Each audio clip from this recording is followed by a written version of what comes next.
PRK news. నేను మీ ఫాతిమా. ఈ రోజు మనతో పాటు అయితే ఉన్నారు ఒక ఫేమస్ పర్సన్ అండి. 73 ఇయర్స్ యంగ్స్టర్ అండి ఆయనే మరెవరో కాదు. అండ్ సోషల్ యాక్టివిస్ట్ అని ఆల్రెడీ నేను మీకు చెప్పాను. Retired RBI bank manager employee అండి, చీఫ్ మేనేజర్ ఆయన. సార్ తో మాట్లాడి పూర్తి వివరాలు తెలుసుకుందాం అండి. నమస్తే సార్. నమస్తే అమ్మా. ఎలా ఉన్నారు? Fine, excellent, okay, very good sir. ఇప్పుడు చాలా మంది పిల్లలు ఇప్పుడు 10th కంప్లీట్ అయిన తర్వాత ఇంటర్మీడియట్ కి వస్తారు. ఇంటర్మీడియట్ తర్వాత డిగ్రీ ఈజ్ ఇంపార్టెంట్. డిగ్రీలోనే మనకి నెక్స్ట్ జాబ్ ఏంటి, ఏం చేస్తే బెటర్, ఏం చదవాలి అని చాలా మంది కన్ఫ్యూజన్ గా ఉంటున్నారు. కొంతమంది మిడిల్ క్లాస్ ఎలా అంటే మన ఇన్కమ్ ఇంత కదా, మనం ఇంతలోనే చదివించుకోవాలి పిల్లల్ని అని. ఇప్పుడు ఎవరైనా ఇప్పుడు ఏపీసీ అంటే డిగ్రీ చేస్తారు, డిగ్రీ తర్వాత మీడియాలో లేకపోతే ఇంకా వేరే వేరే సాఫ్ట్వేర్ ఇలా పోతారు కొంతమంది.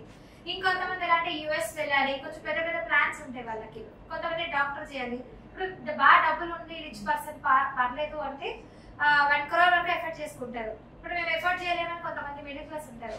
సో అలాంటప్పుడు వాళ్ళు ఎలాంటి చదువులు చదువుకుంటే బెటర్, ఏ చదువు చదివితే ఎలాంటి జాబ్స్ వస్తాయి, దాని గురించి కొంచెం వివరించేయండి సార్. ఒకటి మనకి న్యూ ఎడ్యుకేషన్ పాలసీ 2020 అది viewers they have to read 100 page 78 page document ఉంది. ఎడ్యుకేషన్ అంటే గవర్నమెంట్ లో పాలసీస్ ఉంటాయి. Education policy this is third or fourth. మనకి ఇండిపెండెన్స్ వచ్చినప్పటి 1970s 80s 90s I think this is the latest policy.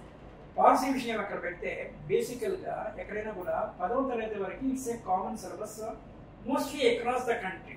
అంటే మనకి different boards ఉన్నాయి. CBSE, central board of secondary education, ఆ రకంగా స్టేట్ బోర్డ్స్ ఉన్నాయి. ఐబి అని ఇంటర్నేషనల్ బ్యారిక్యులం సంథింగ్ లైక్ దట్. ఏదైనా కూడా మనమంతా గ్లోబల్లీ కనెక్టెడ్ గా ఉన్నాం కనుక ఇట్స్ గ్లోబల్ విలేజ్ కాన్సెప్ట్ లో ఉన్నాం కాబట్టి education is a normal thing every way. Education అంటే it's a process of educating a person on what అనే పర్టికులర్ సబ్జెక్ట్. సబ్జెక్ట్స్ ఏ రకంగా ఉంటాయి, either it's a science or art. మూడవది మనం కామర్స్ అనేది జోడించాం. కామర్స్ ఎందుకంటే అకౌంటెన్సీ, అకౌంట్స్ మనం చేసిన దానికి లెక్క ఉండాలి కాబట్టి కామర్స్ వచ్చింది. కానీ it's not the major part. కానీ art and science they are the major divisions. ఒకప్పుడు సైన్స్ కూడా లేదు. Science was also embedded into art only. Later science మళ్ళీ డిఫరెంట్ దీని కింద వచ్చింది. This is the broad categorization of this education aspect. So 10th class వరకు common. ఆ తర్వాత హయ్యర్ ఎడ్యుకేషన్ పోయినప్పుడు, elementary, middle and higher education పోయినప్పుడు హయ్యర్ ఎడ్యుకేషన్ నుంచి డిగ్రీ నుంచి అప్వర్డ్ 10th క్లాస్ వరకు we can say elementary, middle or high school level. ఈ మధ్యలో 11th and 12th we say sometimes higher secondary, ఆ state లో వి సే junior college. ఇది అటు ఇటు కాకుండా చాలా కీలకమైన దశ. మనిషిలో కంఠం వరకు, కంఠం కిందంతా 10th క్లాస్ వరకు ఎక్కువ ఇంటెలిజెన్స్ పనిచేసేది బుర్ర హయ్యర్ ఎడ్యుకేషన్. సో బుర్ర చాలా మందికి తక్కువ ఉంటుంది. ఇది డ్యూ రిగార్డ్స్ కనుక హయ్యర్ ఎడ్యుకేషన్ కు వెళ్ళారు. So you start with the 10th class or it the must inter. Inter చాలా క్రిటికల్. ఇంటర్ దగ్గర మీకు తెలిసిపోతుంది whether you are suitable for a higher education or not. ఇంకోటి 10వ తరగతి తర్వాతనే మీకు మినిమం జాబ్ అష్యూరెన్స్ గ్యారంటీ అని కాదు, కానీ ఎలిజిబిలిటీ ఉంది. 18 years ఏజ్ అయితే, కానీ 10th క్లాస్కి 18 years ఏజ్ నిండదు. ఇంటర్మీడియట్ అయితే రమారమే బొటాబొటి అంటాం, రమారమే సరిపోతుంది.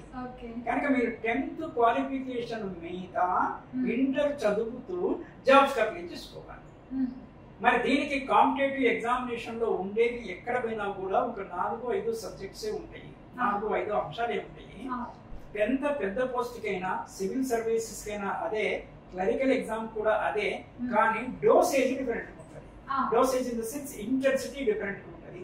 అవి మోస్ట్ డిఫికల్ట్, ఇవి నాట్ సో డిఫికల్ట్. ఇవి ఈజీ అని కాదు, నాట్ సో డిఫికల్ట్. ఇవి ఏంటి అంటే, number 1 you should have a command over English. Britishers English వదిలిపోయినారు ఇక్కడి నుంచి. సో అది మనం వదలలేకపోతున్నాము. వాళ్ళు వదిలారు, మనం ఇంగ్లీష్ వదిలారు.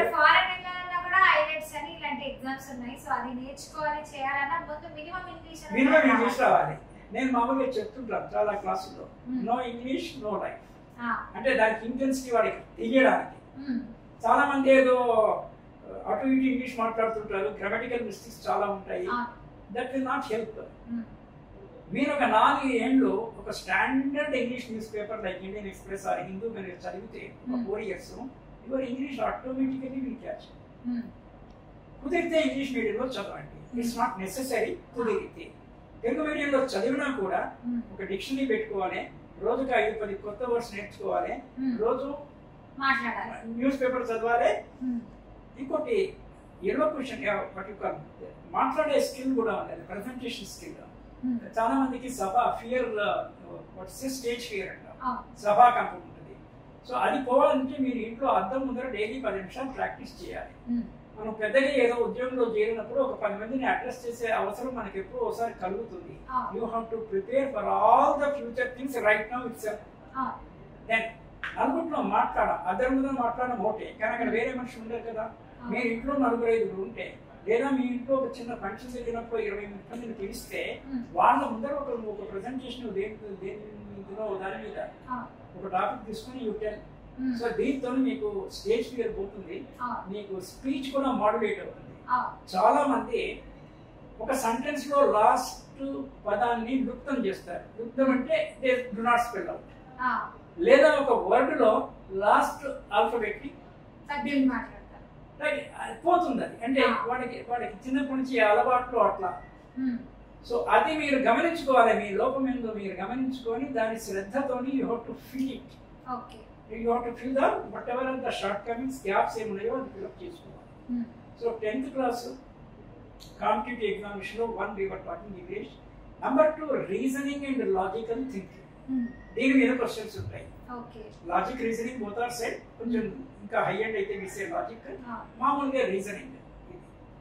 న్యూమరికల్ ఎబిలిటీ, ఐ కాంటాక్ట్ కూడా కొన్ని జాబుల్లో I test is compulsory.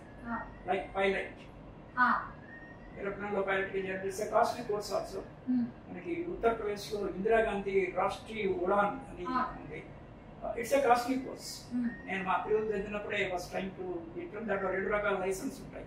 Student pilot licence అని స్టూడెంట్ వారికి, commercial pilot licence. Commercial pilot licence తీసుకుంటేనే you will be eligible to drive the commercial flight. So అక్కడ మెడికల్ టెస్ట్ కొంచెం including eyesight అది ఇదిగా ఉంటాయి. Coming back, logical, reasoning, English, arithmetic, fast calculations ఉండాలి. Arithmetic లో ఏం పెద్ద లేదమ్మా. ఏఎస్ఎం పీడిఎఫ్ షార్ట్ లో. ఏ అంటే అడిషన్, ఎస్ అంటే సబ్ట్రాక్షన్, ఎం అంటే మల్టిప్లికేషన్, పి అంటే పర్సెంటేజ్, డి అంటే డెసిమల్ డివిజన్ డెసిమల్, ఎఫ్ అంటే పీడిఎఫ్, ఎఫ్ అంటే ఫ్రాక్షన్. ఇవి చదవగలవాలి. అంటే క్యాలిక్యులేషన్స్ ఎంత ఫాస్ట్ గా చెయ్యగలుగుతున్నామో అనే దాని మీద ఇది ఒకటి. ఆ తర్వాత కొన్ని వాటిల్లో దే ఆర్ జనరల్ నాలెడ్జ్. రోజు న్యూస్ పేపర్ చదివితే మీ ఇంగ్లీష్ ఇంప్రూవ్ అవుతుంది, జనరల్ నాలెడ్జ్ కూడా పెరుగుతుంది. సో అది తల్లిదండ్రులు పిల్లలు తెలిసి చదివించాలి. ఇంటికి న్యూస్ పేపర్ వస్తుంది కదా, పొద్దున టైం లేకపోతే సాయంత్రం చదివినా పర్వాలేదు. రోజు న్యూస్ పేపర్ చదవడము, కొత్త పదాలు కొత్తవి ఒక 10 డైలీ నేర్చుకోవడము. So these things if you do you can crack any competitive examination. దాని ఇంగ్లీష్ నాలెడ్జ్ ఎట్లా టెస్ట్ చేస్తారంటే, కాంప్రహెన్షన్ రాయమంటారు, ఒక పెద్ద ఇచ్చేసి దాని కింద క్వశ్చన్స్ ఆన్సర్ చేయడం కానీ, దాని సమ్మరీ 1/3కి కుదించి రాయడం కానీ, దీనికి అంతా చాలా ఎక్సర్సైజ్, బ్యాక్గ్రౌండ్ వర్క్ చాలా చేయాల్సి ఉంటుంది. అంత సంక్షిప్తీకరణ అంత ఈజీ టాస్క్ కాదు. అంటే మూఢభావం చెడిపోవద్దు, అనవసరమైన వర్డ్స్ మటుకు పోవాలి. So these are the things. మీరు ఏ జాబ్ తీసుకున్నా, ఏ చిన్న జాబ్ క్లరికల్ నేను చెప్పాను, highest officer level, grade 1 officer level వరకు ఇంక్లూడింగ్ సివిల్ సర్వీసెస్ ఇదే సంగతి, వేరే ఏం లేదు. కొన్ని చోట్ల సైకోమెట్రిక్ టెస్ట్ కూడా ఉంటాయి. అంటే they study the psychology of the person. అంటే ఈ పర్టికులర్ జాబ్ కి ఇతనికి సైకలాజికల్ రెడీనెస్ ఉందా లేదా అని సైకోమెట్రిక్ టెస్ట్ ఉన్నాయి. కొన్ని చోట్ల చేస్తారు, కొన్ని చోట్ల చేయరు.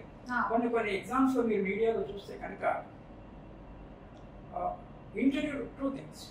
ఇంటర్వ్యూ కాంపౌండ్లకి, ఆ కాలేజీలోకి వెన్యూకు వెళుతున్నప్పుడు కావాలని ఒక రకమైనటువంటి అబ్స్ట్రక్షన్స్ క్రియేట్ చేస్తారు వాళ్ళు ఫిజికల్ లెవెల్లో, just to test the response of the candidate coming in. ఎవరు ఎలా రెస్పాండ్ అవుతున్నారు.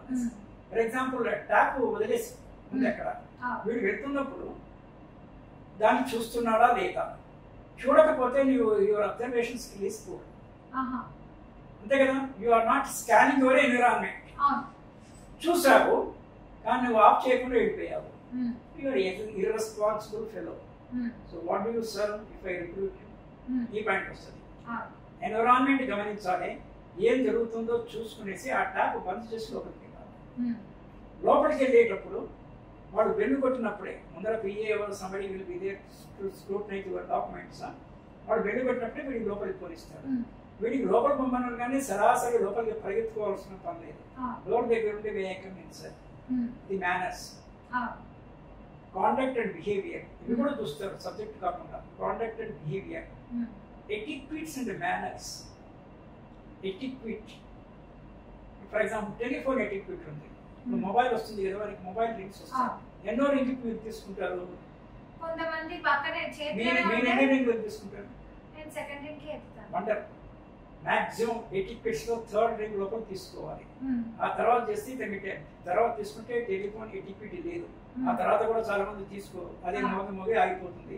మనకి ఏదో వాయిస్ వస్తుంది, voice message that he is not taking the call, is another call ఏదో వస్తుంది. మనం ఏది రీజన్ పెట్టుకుంటే అది కూడా వస్తుంది.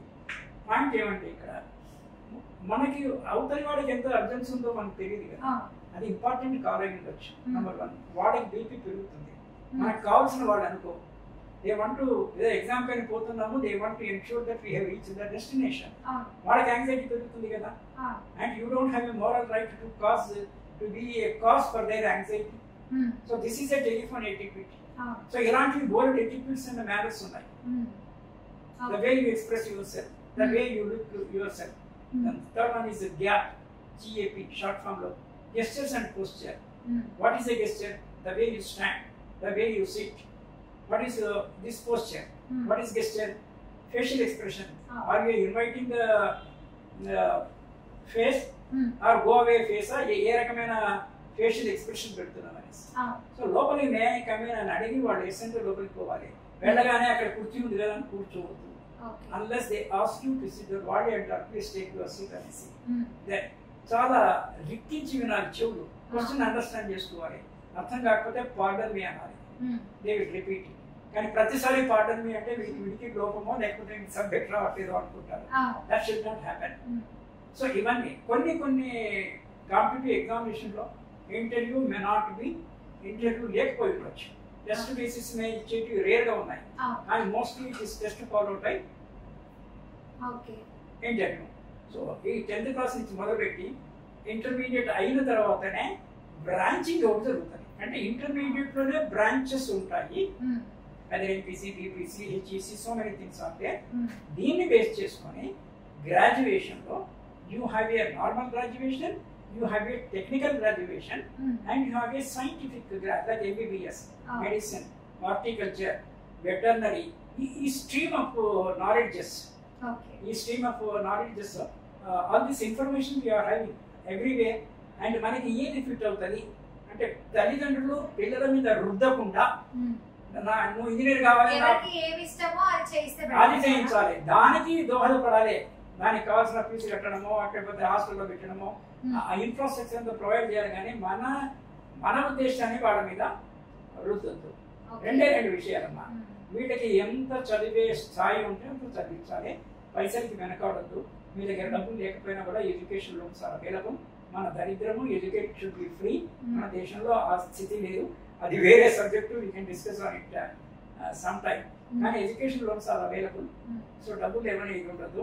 లేదా చాలా ఎకనామికల్లీ పూర్ సెక్షన్ లో ఉండేవాళ్ళు ఎవరిని అడిగినా కూడా సహాయం చేసేవాళ్ళు కూడా చాలా మంది ఉన్నారమ్మా.